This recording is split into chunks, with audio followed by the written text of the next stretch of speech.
Okay ဒီဗီဒီယိုမှာတော့ကျွန်တော်မှန်ရဲ့အတွင်းပြချက်ကိုမှန်မှဖြစ်နေတဲ့အစင်းတွေကိုဖျောက်တဲ့ဗီဒီယိုလေးအခုဒီ tutorial ကတော့ကျွန်တော်မှန်ရဲ့အစင်းတွေပေါ့မှန်မှရှိနေတဲ့အစင်းတွေကိုဖျောက်တော့ပေါ့ပုံမှန်မှန်မှရှိနေတဲ့အစင်းတွေအပြင် wiper ကတန်ခိုင်းနေနဲ့ချစ်ထားတဲ့အစင်းတွေကိုပါကျွန်တော်အခုဖျောက်နေတာကျွန်တော်မှန်အစင်းတွေကိုဖျောက်ဖို့အတွက်ကြတော့မှန်ရဲ့မာစင်းကကျွန်တော် mouse game မှာဆို 6h ရှိတော့အဲ့ဒီ 6h မှန်ကိုစားချနိုင်တယ်အောက်ဆိုင်အမှုံပါတဲ့မှန် compound တွေထဲမှာကျွန်တော်ကမှန်ကိုစားချပြီးဖျောက်နိုင်ပါတယ်အခုပြောရင်တော့ပြည်တွင်းမှာမှန်ကိုစားချပေးနေတဲ့ compound တွေဆိုဘာတွေရှိလို့ဆိုအခုဒီ Gabro ပေါ့လေ Gabro ရှိရယ်ပြီးသွားလို့ရှိရင် Austrian ရှိမယ်ပြီးသွားလို့ရှိရင်ကျွန်တော်တို့Mica ရှိရယ်အတွင်းပြချက်ပေါ့လေမှန်တွေမှာရှိနေတဲ့အစင်းတွေမှန်တွေကိုဖောက်စားတဲ့ရေချိုးတွေကိုဖျောက်ဖို့စားချဖို့ဆိုလို့ရှိရင်တော့ကျွန်တော် Seri glass ကိုတောင်းတယ် Seri glass က Syrian outside ပါတယ် Syrian outside ပါတော့ကြောင့်မှန်အောင်စားချတယ်ကျွန်တော်မှန်ကိုတိုက်တဲ့ဘက် rayon ဘက်ပေါ့နော်ဒါဒီကောင်နဲ့တွဲသုံးတာဒီကောင်နဲ့တွဲသုံးတာမှာ foam interface ကိုခံပြီးတော့သုံးတာပေါ့နော် foam interface ခံပြီးသုံးတော့မှကျွန်တော်တို့ကမှန်ပေါ်မှာတိုက်ရတာပို့ပြီးတော့အဆင်ပြေရပါမယ်အခုဆိုရင်တော့ကျွန်တော်ရဲ့မြန်မာ gloss rod team ကနေအပြင်မှာမှန် polish တိုက်နေရမှန်အစင်းကိုဖျောက်နေပေါ့နော်ဒါဆိုလို့ရှိရင်ကျွန်တော်တို့အပြင်မှာတိုက်နေတဲ့ဟာလေးကိုတော့ကြည့်ကြအောင်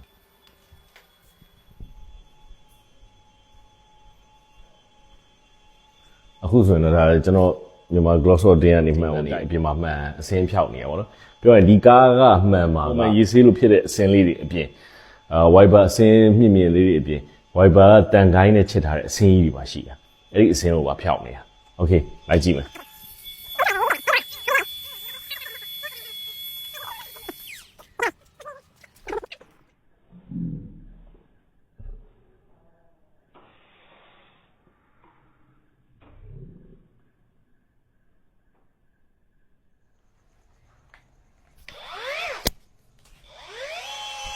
အခုဆိုတာဆိုလို့ရှိရင်တော့မှန်တော့မှန်မှရှိနေတဲ့ wiper တိုင်ကိုင်းဖြစ်တဲ့အစင်းတွေရော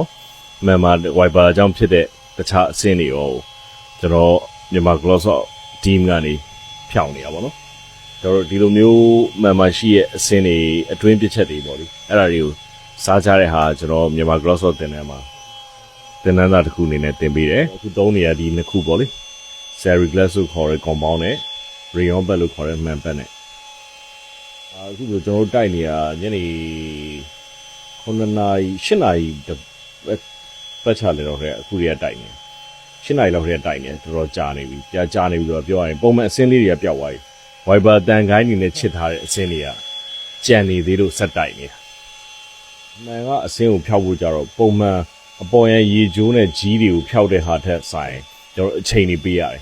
ဒီလိုမျိုးအခုတိုက်နေတဲ့တစ်ခွက်ကိုတိုက်ဖို့အတွက်ကိုအနည်းဆုံးပုံမှန်အစင်းတိတိလေးဆိုလို့ရှိရင်အနည်းဆုံးနိုင်ဝက်နဲ့45မိနစ်တော့ပေးရတယ်ဒီလို wiper တန်ခိုင်းနေနဲ့ချက်ထားတဲ့အစင်းမျိုးကိုဖျောက်ဖို့ကအခုဆို2နာရီလောက်ရှိပြီတိုက်နေရတော့ပြီးသွားတဲ့ result ကိုဒီလိုလေးနဲ့သေချာပြန်ပြပေးမယ်အခုဆိုမှန်ကအစင်းတွေwiper တန်ခိုင်းအစင်းတော့မရှိတော့ဘူးကြည့်ရ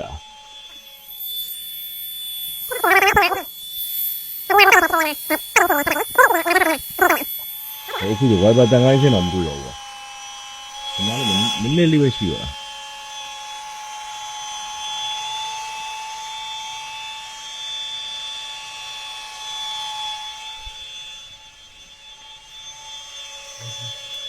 ပြီးတော့မှထည့်ရိုက်ပြမယ်အခုခဏ break ဟိုဘက်ကကင်မရာနဲ့ရိုက်ထားတယ်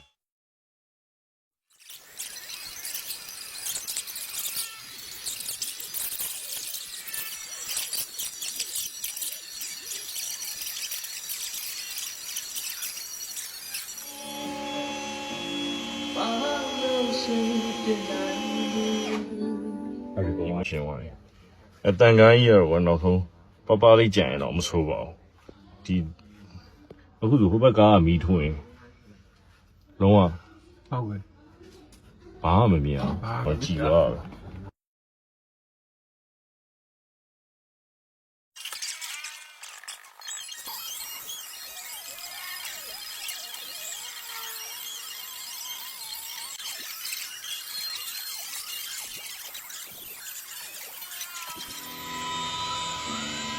ကျုပ်နေအသိနေပေါ့အသိနေပေါ့နေတာ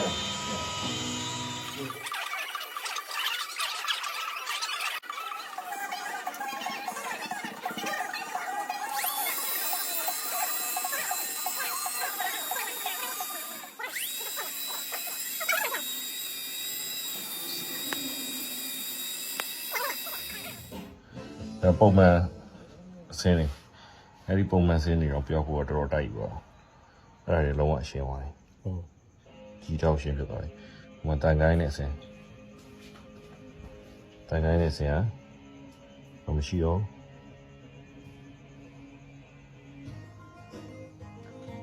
ဟိုဒီဘောဟာအနည်းဆုံးပါအနည်းဆုံးကဒီနောက်မှာလုံးဝပါသွားရနှခမ်းလုံးသွားပြီ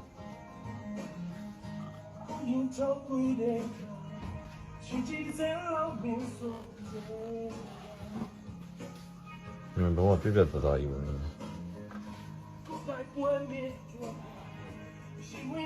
တော့ဝါနေစေဒီဝါနေဒီအစင်းမြင်မြင်လေးတွေကဝါတာ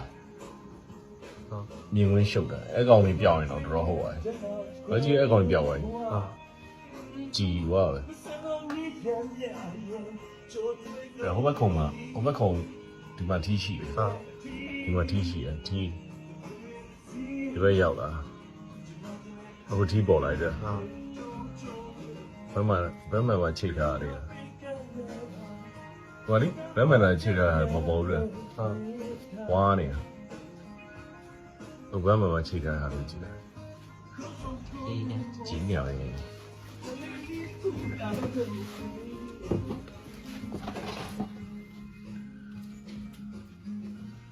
အဲ့ညဘက်ကောင်းမောင်းရင်ပေါ့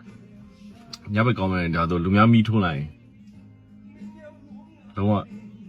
ဝါထွက်သွားတာ